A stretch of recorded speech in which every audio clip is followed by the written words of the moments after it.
so I can see any comments and everything in here, and just kind of want to make sure that I have everything set up right to do everything. Looks like I got the right orientation this week. It was a simple solution that I figured it would be, but yeah. So let me just get into this really quick.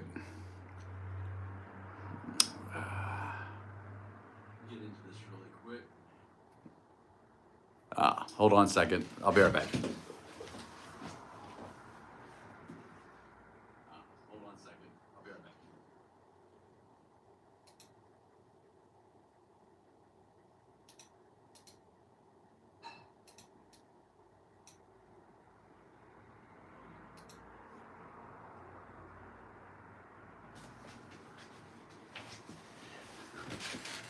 All right. Let me see. All right. Looks like you all are starting to come on here. Looks like there's one person here, but let's see. Just gonna go ahead and let other people pop on here as I do this. If you're on here currently and you have some questions about living abroad, go ahead and drop them in the comments section or in the chat area. Let me know some of the things that you're thinking about, how your day's going. If this is a good time to have a live chat for you, or whatever's on your mind, just hit them over in the chat section for me. All right. So, all right, there we go.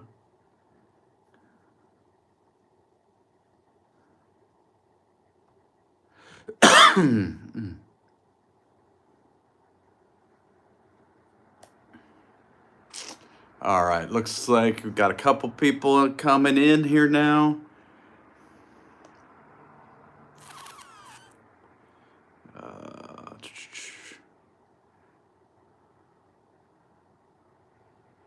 All right.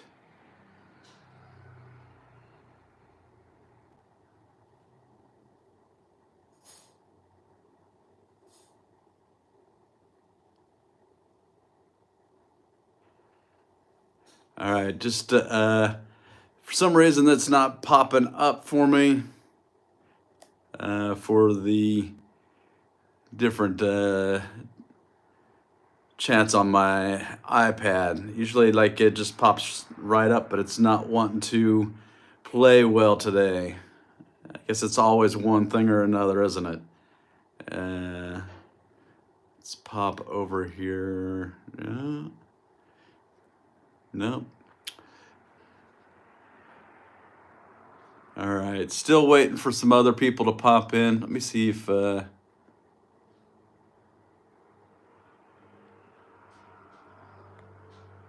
right.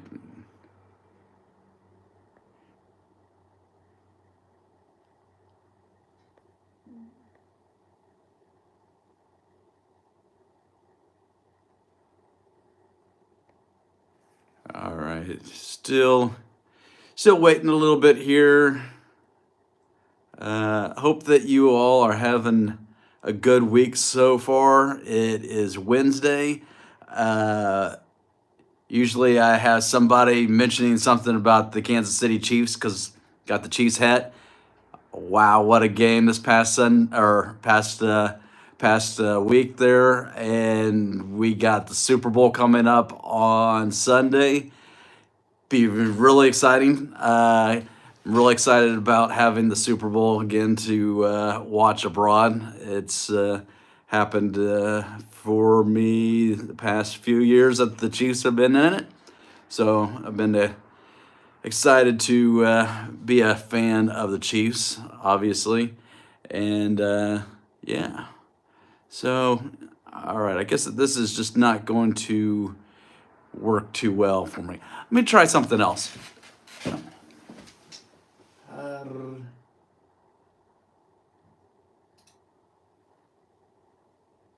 Okay. All right. I went ahead and set something up to where I can see things over to the left here. I don't know, maybe it'll be right for you. Everything's probably the opposite direction to see things. But yeah, it looks like we have everybody that's going to be here for today currently. So yeah, want to welcome everybody, and yeah. So let's see. Let's go with I guess what I'm going to kind of talk about today is about some of the things that Americans have problems with, struggling with their moves to Europe. So, yeah, so just going to look at some of those type of things and what, what problems or what issues moving here to Portugal was for me and many other immigrants in this area. But yeah, so like I have a goal today, trying to do something a little bit different with the channel.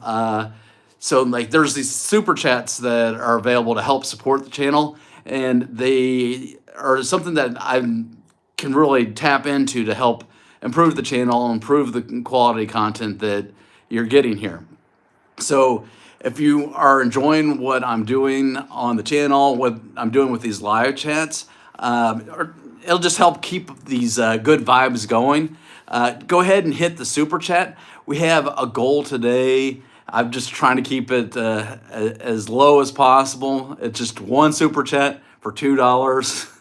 So if you're on here and looking to help the channel out, I'd be greatly appreciated. And basically, the first person that ends up giving a super chat, I'm going to let them tell me when they want to have the next live video, and we will kind of take things from there. So yeah, so that's the goal today, is to just get one super chat. It's probably going to be the most difficult thing ever. But anyway, yeah, so moving to Europe is not just an Instagram dream. You've probably seen pictures of Instagram of Portugal. You've definitely seen pictures of different places in Europe, and you've gotten excited seeing these places, and you just get this wanderlust that you're like, I really want to go explore these places and see what life is like in these rural areas or in these cities or these foreign lands that I've never seen before. It can get really exciting, and you start dreaming about things, and you have these realities that you don't know that you'll encounter until you're encountering them. So yeah, so we're going to kind of talk about some of those painful things of life lessons learned living abroad. And yeah, if you are on here and are looking to do a super chat, just drop it in there at any time. But yeah, so let's see. If you have any questions, feel free to pop them in the chat at any time. Also, the thing with like the super chat, you can also, if you're watching this later on down the line, you can also just give a super thanks. It's not just that you had to be on here at this time to give the super chat. So that's something that I learned new. I learned through this process of making mistakes, and that there's ability to do super thanks, which is pretty cool. So if you're wanting to support the channel, I'm going to be gratefully appreciative of your help.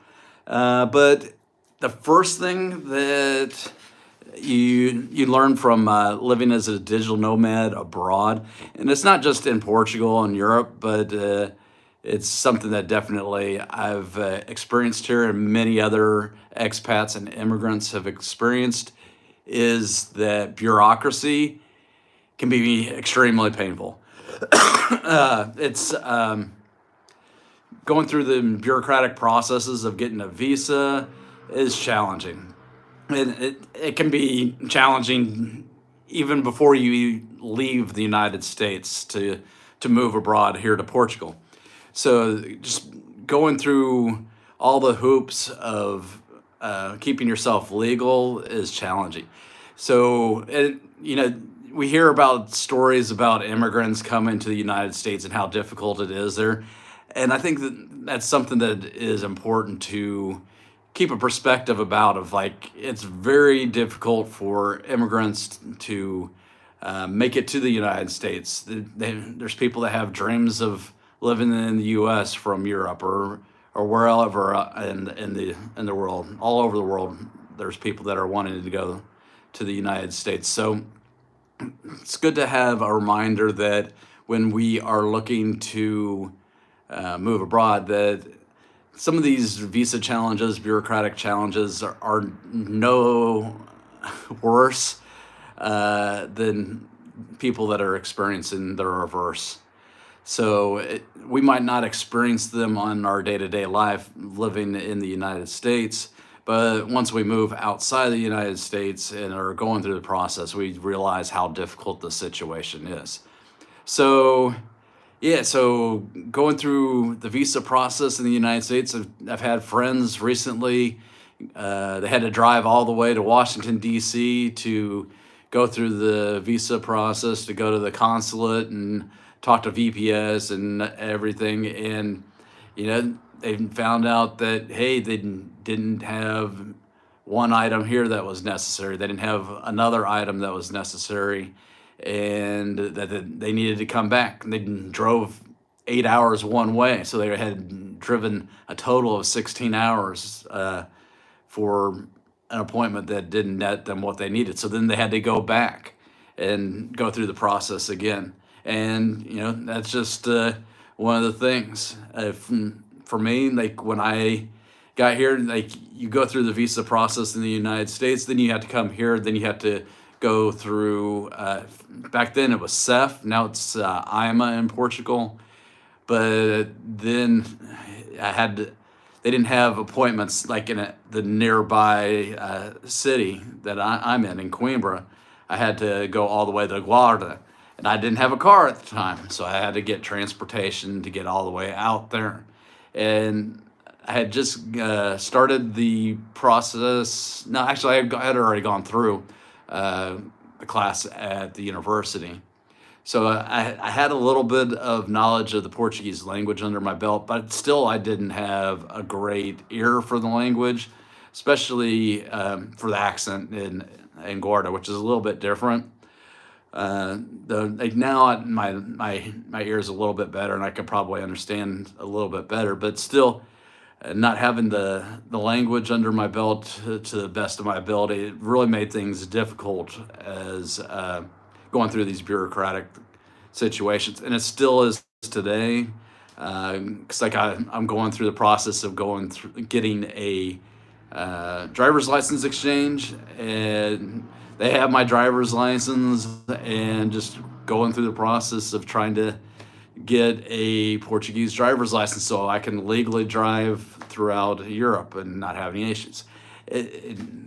Basically, my U.S. driver's license is going to expire, so something that just had to go through the process. If this is the lifestyle that I want to live, I need to fully embrace it. So that's something that could be a obstacle that I could put in of not embracing the culture, but embracing the culture and embracing what's necessary to live as a local is kind of where I'm going with driver's license stuff. Anyway, I'm going through that process. That's challenging. Going through the renewal process. So I've already been here for 2.5 years, going on 3 years, and a lot of people have had some issues with this. It's not something that's just a me type of a thing. It's something that just it, it's a problem, and it's a known problem. They've been going through the process of changing over the immigration policies with CEF over to IMA. So going through that process has been a challenge for Portugal itself, and a lot of residents have had some struggles going through and getting appointments. So I know that they're starting to go through. People are starting to get appointments. So hopefully soon I'll be getting an appointment and I'll be going through that bureaucratic process. And the thing that is keeping me sane in all this is that it's not my time. I just like to get stuff done and like to keep everything legal and have an understanding of where I am in this world. So like I can plan things and I can kind of have hope streams and explore. So those are the things that are keeping me back, but it's not that bad in the grand scheme of things. I can make a big thing of it. I can make a mountain out of a molehill, but the reality is it's not going to get done until it gets done. So just got to be patient and push things forward. The way the statement that they put out is like, I'm legal here until the end of June. So try to get everything done here in the next month or two, hopefully, and get that process. I've had friends go through. I had some friends that haven't even gotten their residency card, and they've been here for a couple years. And I've heard stories where people have been here for even longer. So it is what it is, and you just got to live the best life that you can in the process. So that's just kind of what I'm doing, is trying to live the best life that I can.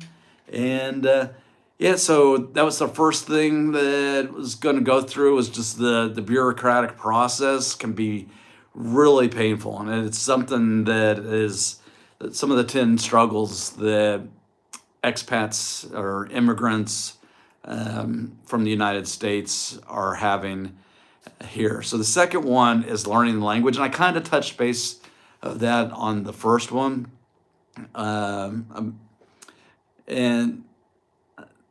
the challenge with the language is the way that the words are pronounced. The vowels are open and closed. Consonants have some open and closed to them too. And sometimes vowels don't even get pronounced when words are being spoken. So it's really difficult to hear the words being spoken. And there's some similarities in the verbs of Spanish and Latin-based languages in there, but the way that the words are pronounced is completely different. So even if you have like French or Spanish, you are not you're not going to understand Portuguese just because of the way it's being pronounced. You might be able to read it, and reading was one of the first things that was that I was able to embrace, was being able to read the words. So like, oh, I kind of understand this, and it's like, the conjugation's a little bit different, but then started picking it up. So I'm definitely not fluent, but I do have a better understanding of the language than I did, 2 years ago. But there's people that have been here 4 years, 5 years, 6 years, 7 years. They actually, there's some people here that have been here 10 years. I don't even think that they speak obrigado or bom dia. They just speak English. They're kind of rooted. But it's one of the struggles that will get you like kind of shunned from like the Portuguese society in here. It just is, because you got to think, in the United States, there's the same type of people that are saying stuff like, why don't they speak English? It's like, well, why don't they speak Portuguese?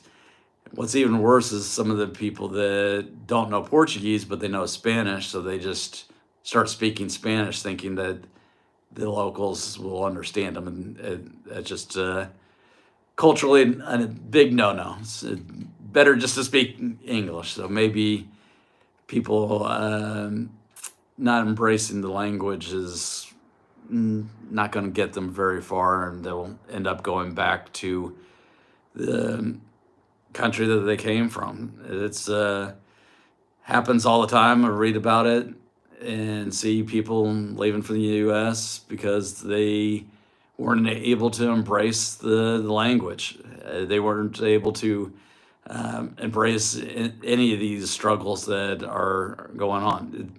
These are the things that you kind of really need to look at if you're wanting to move abroad. Some of these struggles, because these are things that are going to be realities, just as the great things are. But again, I haven't gotten my goal with that super chat, so I just want to bring that back up. So, if you got anybody new that's on here and wanting to support the channel, go ahead and drop a super chat. I'm only looking for a couple dollars for this chat just to hit this goal. It's just something fun to do, and if there's any questions, anybody that pops a super chat in there, I'll go ahead and answer their question through the super chat.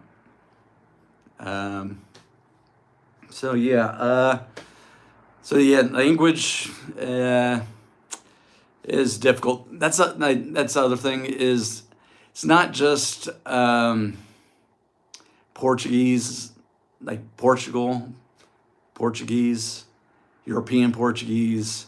There's many ways of like saying Portuguese that's spoken here, but then there's the other Portuguese, like Brazilian Portuguese, that's on Duolingo. It's on these other learning apps, and it's really a different language. The way that the words are pronounced is different. The way that there's just different words, period. So it's one of those things that like you might try to learn the language before you come here, but the reality is when you're learning these different words that aren't spoken here in Portugal, you're just going to have a hard time with communicating with people. And it's not that there's anything wrong with it. It's just part of the process. And embracing that learning the language is difficult. And I hate saying that it's difficult. It's challenging. I think if we say that it's difficult, we make it into this big monster that's insurmountable. And it's not something that's insurmountable. It's not this big monster that can't be defeated. It's just something that takes time and perseverance. So learning the language is important if you're wanting to embrace the culture in Portugal and really integrate yourself within the society here.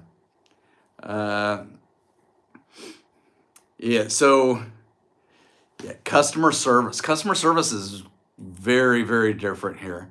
The Portuguese are much more laid back in the U.S. In the U.S., we are about hustle culture.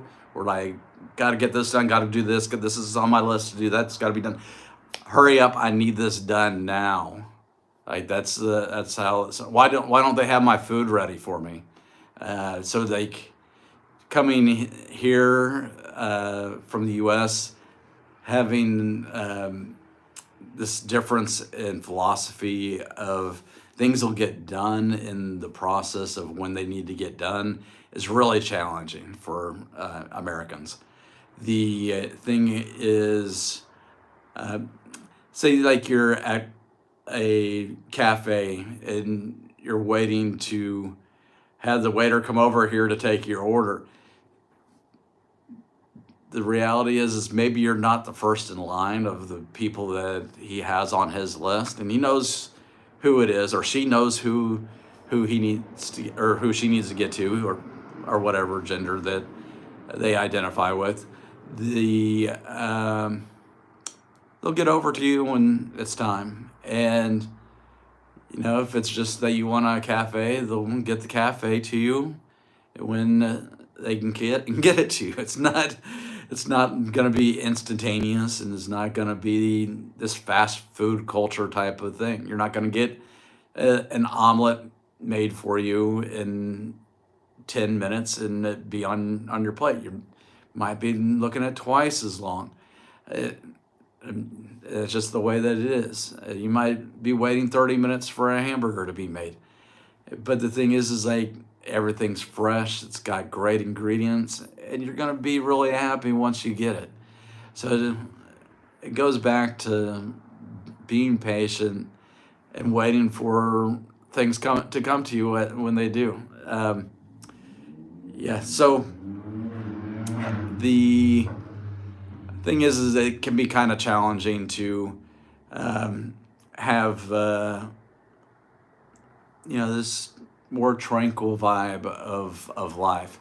Might not be what you're accustomed to, but the reality is if you wait for things, good things happen. you know uh, and yeah, I know that was something that was difficult for me to get accustomed to, and I know that it's a problem that many other Americans have. Really getting into these uh, slower times, knowing when is enough, and just uh, waiting for things to happen, and just really checking out your surrounding and appreciating the beauty that's around you, because there's always something really cool happening, even if you're waiting. It's waiting's okay. It's just part of the life of just experiencing the moment. So that's really like the lesson in waiting on customer service and maybe not getting what I want when I want it is a blessing in disguise. That's something that can be challenging, but it also can be something beautiful in the same sense. So, all right, let's move on to this concept of ciudad. It's something that most Americans don't know. They might even live here for years and not even know what this means. And basically, it is a deep longing of something. For Coimbra, many students come here and then they graduate, and then they go back to their home city that they're from, and then they have this longing, like, I miss Coimbra, and they're like, they have this love. It's not this sadness. It's this love that they have of like, I miss this love that I had of the school and the people that I met and the experiences that I had. And for Americans, many have that same ciudad but don't really have the word to express it. It might be something about the nostalgia of hopping in your car, driving to the Taco Bell at 2 a.m. in the morning and grabbing yourself a box of tacos with that hot sauce. Oh man, yeah, that sounds fantastic. And the reality is, there is a Taco Bell here, but they didn't have a Taco Bell for the longest time. And that's up at the Forum, and it closes, I think, at 11 at night. So can't get those tacos at 2 o'clock in the morning. But you can get a Bafana at Fatura. Or sorry, actually, it should be a Super Bafana. I think that you can get a Fatura Bafana. And if you're not familiar with a Bafana, it's basically the sandwich on a bread. It's a nice bun type of a thing. And they throw on slices of pork. That's what typically has pork, mustard, deliciousness. Super Bafana, they throw on everything. Egg, cheese, lettuce, da da da. But anyway, yeah, so I could be going for that taco at 2 o'clock in the morning, or I can go for a Super Bafana. And well, they're both pretty good, but I really like that Super Bafana sometimes. Uh, but yeah, but yeah, some people love that fast food culture, and it's not super embraced here. I mean, there's McDonald's, there's Burger King, and things, but a majority of the stuff are just mom and pop restaurants and cafes and pastelerias that are serving some snacks and such. So yeah, that's some of the differences here. Okay, yeah, so the next thing here is about driving and traffic rules. One of the things that moving here, like I didn't want to drive, and I embraced walking culture and just being able to walk anywhere I wanted to throughout the city. And I still do a significant amount of walking through here. But I have recently purchased a car, so I have the ability to drive around. But I really just don't do a significant amount of driving. So, but the thing is since driving is not like the big thing for me, it still is a huge thing with many people from the U.S. from that are Americans. We have a driving culture there. It doesn't matter how far we go. It might just be down the street. Got to drive down there to get me a coffee at the grocery store, or I need to go get a donut at the gas station. You know, instead of having a donut store across the street, or just down the street, or a place that has little snacks and little bakeries and yeah, like being able to have like fresh pastries and fresh baked bread. That's something that you don't really see too much in the U.S. Because you're driving everywhere. You're driving to the big box store. Here it's you walk down the street, you grabbing some food, and yeah, so that I don't have to drive much. But the thing is, people don't want to give up the car. It's like they feel very safe in it. So driving behind the car, they know that they'll be able to get to point A, point B, and not have too many issues. But the thing is that the difference between the roadways here and in the U.S. is there's a significant amount of roundabouts, and the rules in the roundabouts are much different than they are back in the U.S. So when you go into a roundabout, if you're on the outside, that's basically signaling to the other drivers that you're going to be leaving the roundabout. If you're wanting to go into the next exit, you go in one lane and then you pop out on the next exit.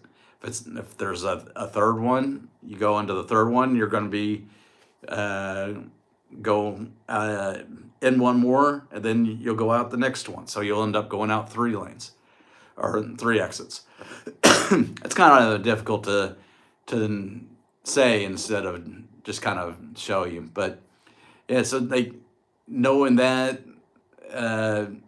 you might have people honking your horns because you broke one of the rules that's associated with the roundabouts, and you're like, why are they blowing this horn? I didn't do anything wrong.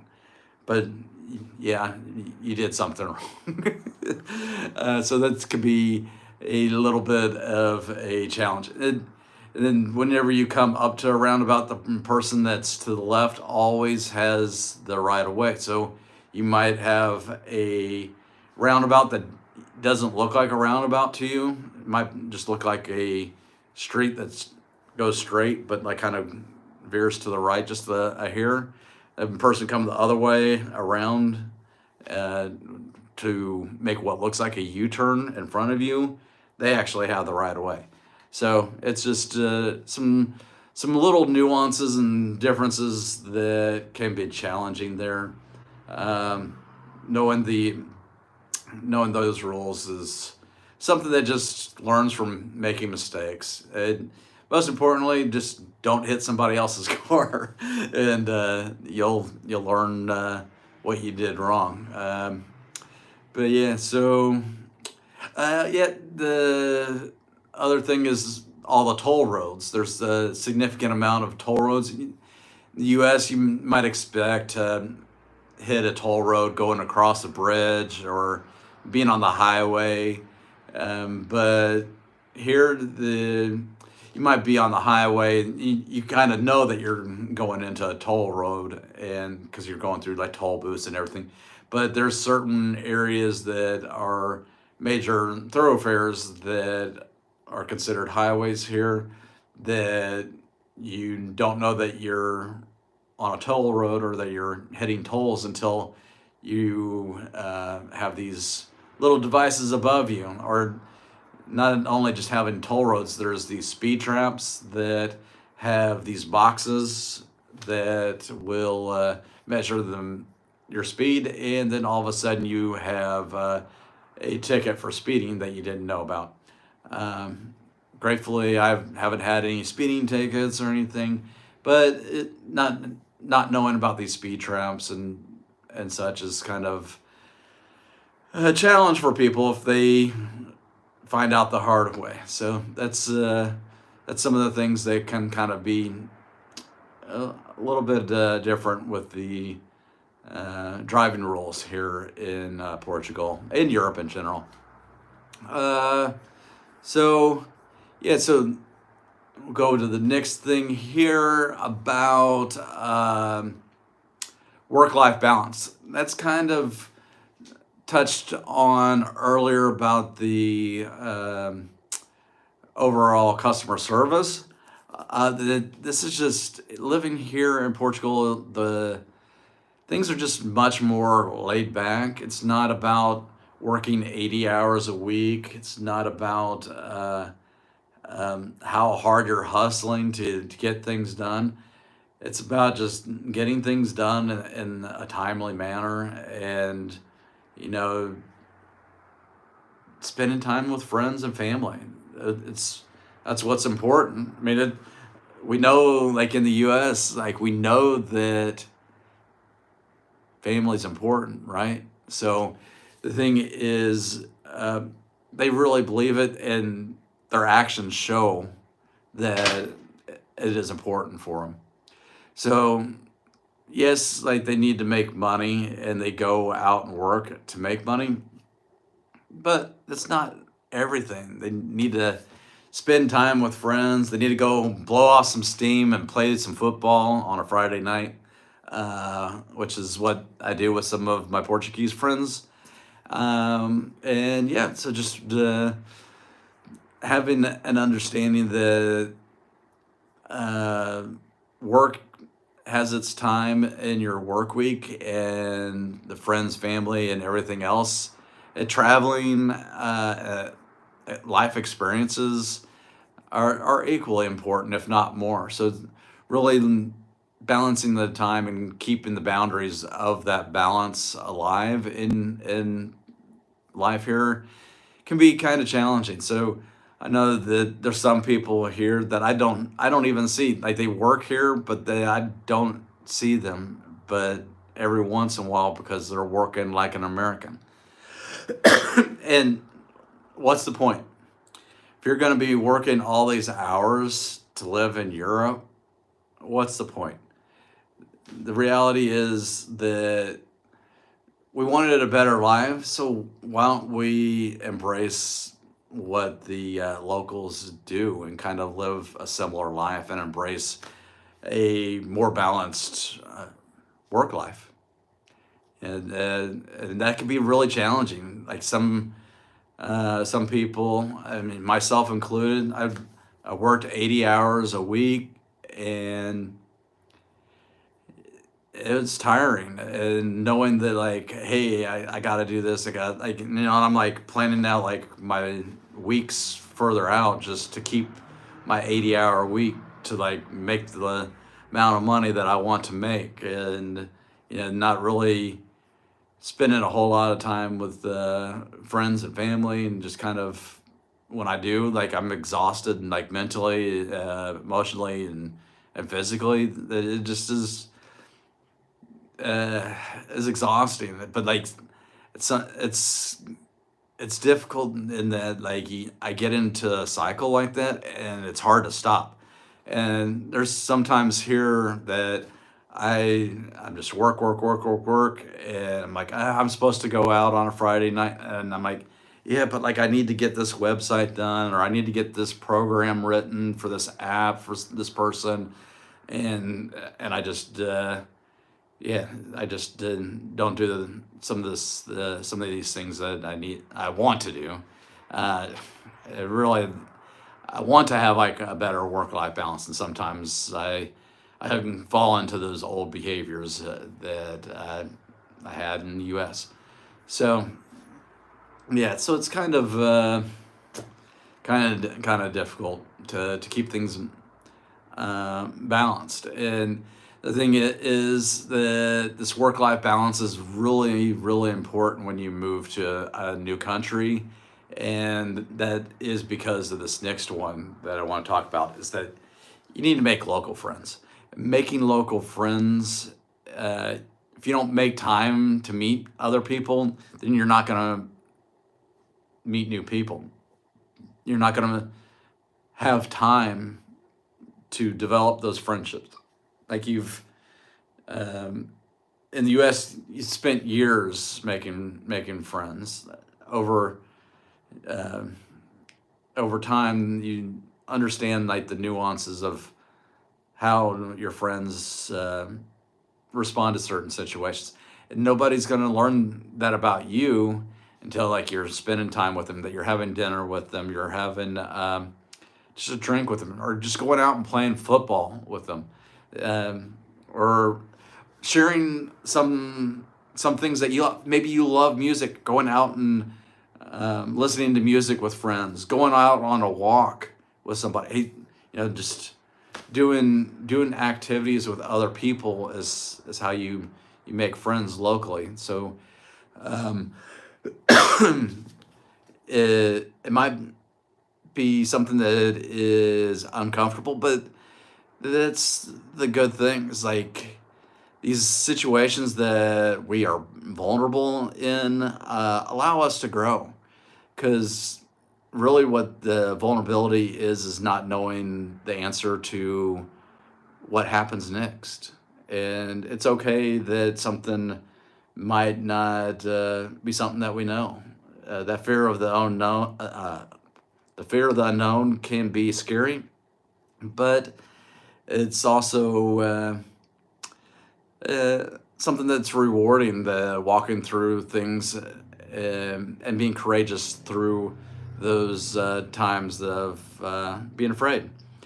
And that there's all kinds of fears that there are in the world, and we all have them. So it's okay to experience the ways that we feel in order to have the growth that we need to have. So making friends might be tough. It's, for some people, it might be easier than others. For me, uh, I'm a social light. I like to talk to people. I've been talking to you all for 45 minutes now, going on 45 minutes strong. So obviously, I have no problem talking to people. I mean, I'm not having any chats on here that I can see. So um, the thing is, it's all my voice that I've been chatting. So I could, if I like, can hold on a conversation for 45 minutes, I can say something completely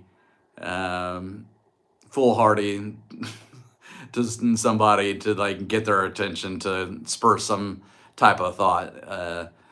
Yeah. So but not everybody is like me. Some people are more introverted and just have a hard time talking or connecting with people, and uh, it makes it a little more difficult for them to make friends. And if you aren't able to make friends, it's kind of hard to network um, with other people to find things that you want. It might be something as easy as, or for me, it's easy. Something as simple as, where do I get cream at the grocery store? I mean, some of that might be simple, but for some people, that's really difficult. Of like, I don't know the language. I don't know what cream is. I don't know what the word for cream is. So you get like a bunch of these things, and it becomes a massive stumbling block, and you're not able to find the solutions that you want just because you want cream in your coffee at home. It's like, yeah, coffee's easy. That's cafe. You hear that all the time. A cremosa. That's cream. So uh, finding out these little things from friends. Maybe it's not cream. Maybe it's sage, salvia, or something else. I, the thing is, like when you have friends or you're talking to other people, and maybe friend is the word friend is a little too intimate for others. Just knowing somebody else that can help you find a solution to a problem. Um, it's one of those things where it's really important in order to integrate into the society and communities here. Um, yeah. So the next thing, it's a little bit strange. Like you always get a paper receipt in the U.S.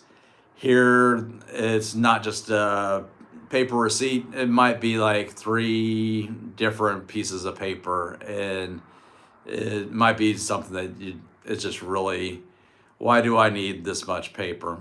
But then they are also asking you for your NIF, and it's all centered around in taxes and paying taxes, the EVA, and everything. So, yeah, everything has a receipt. You might even have a receipt for a warranty for your refrigerator, and it might be like three times that. Like seriously, there is a receipt for everything here, and it's something that these receipts are also important for, like holding your taxes and getting rebates for specific items and everything. So it's one of the things that can be kind of give you a headache. Yeah, is maybe the easiest way of putting it. Um so the weather, it can be a bit wild. The sun here, it hits hard. It doesn't matter if it's the summer, winter, if it's a clear day, the sun just pounds you. And it might be sunny, like not raining for a long time in the southern Portugal, but like in northern Portugal, it's raining for like 2 months straight, maybe even longer. Um, and you might have it be really cold for a while in winter, and then like it warms up and it's in the 70s for a couple weeks, and you think winter's done, and then bam, it's cold again. And the thing that's challenging with that is that the houses here are made of concrete, and with the buildings getting cold, they just don't warm up. Knowing how to address from season to season can be a bit make you want to pull your hair out. I mean, it can be a little bit crazy. And the last thing here, and I'll kind of try to wrap it up, is about Portugal and their coffee ritual. It's all about the coffee culture here.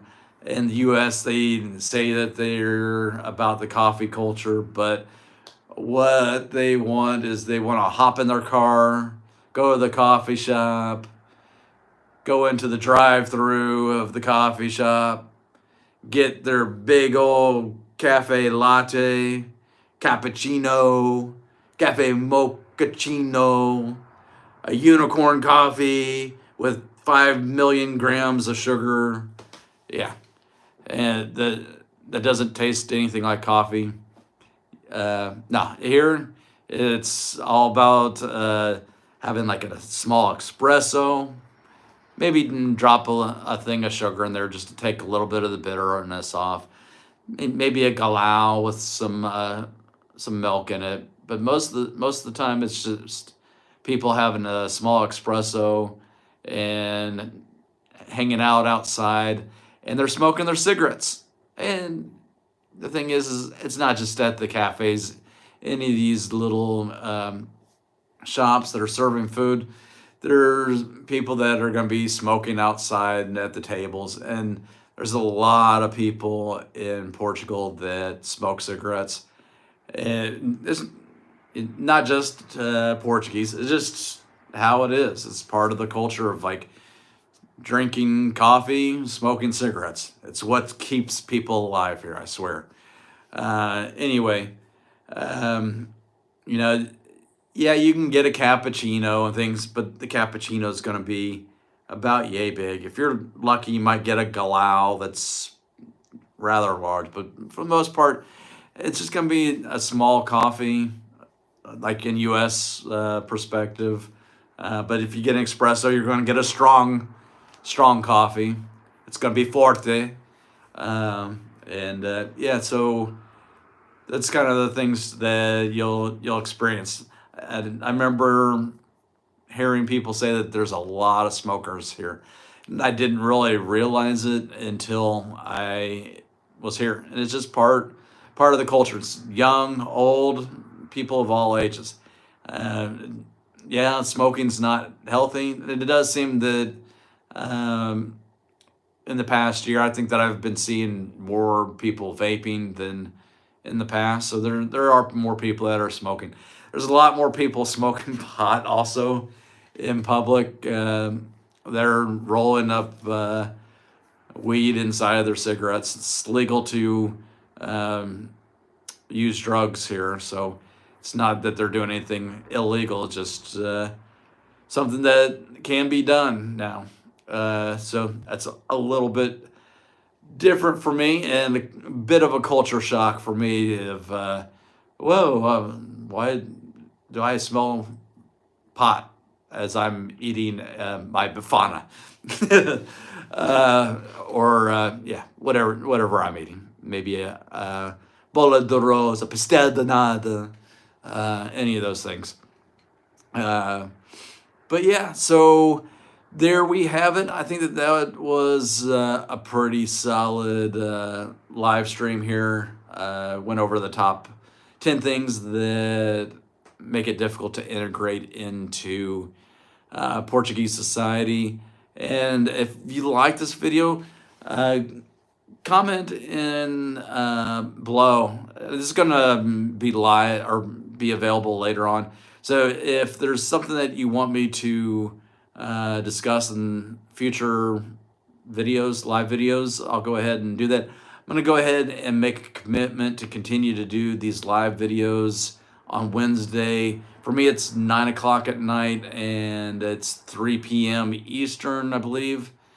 Or wait, no, I think that it's 4 p.m. 'Cause last week I did it at 3 p.m. I thought that maybe more people wouldn't be able to make it if I went a little bit later. So like basically this ends for me at like at 10 o'clock at night. So it's a little bit late for me to be working on a video with you all. But if this is something that you would like me to do another video on about integrating into Portuguese society, embracing a European lifestyle, just go ahead and let me know in the comment section below. And if you haven't hit a super chat yet, do so now. I really appreciate it. And also, if this is something that's being watched later on, instead of doing a super chat, you can do a super thanks. You can also join the membership section to help support the channel. Every dollar counts, and it helps me improve my craft here. So I really appreciate any help you have, and just any feedback really helps out a lot. It helps me know what kind of value that I can provide you all for future videos. So kind of hit all that stuff. If there's any questions that you have, let me know in the chats here. And know that there's a few people still online listening. So yeah, just let me know in the chat if there is something that you have here.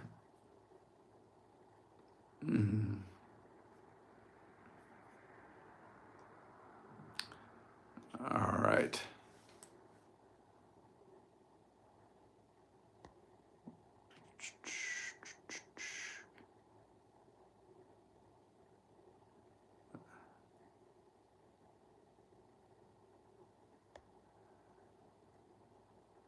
All right. Just looking at things here.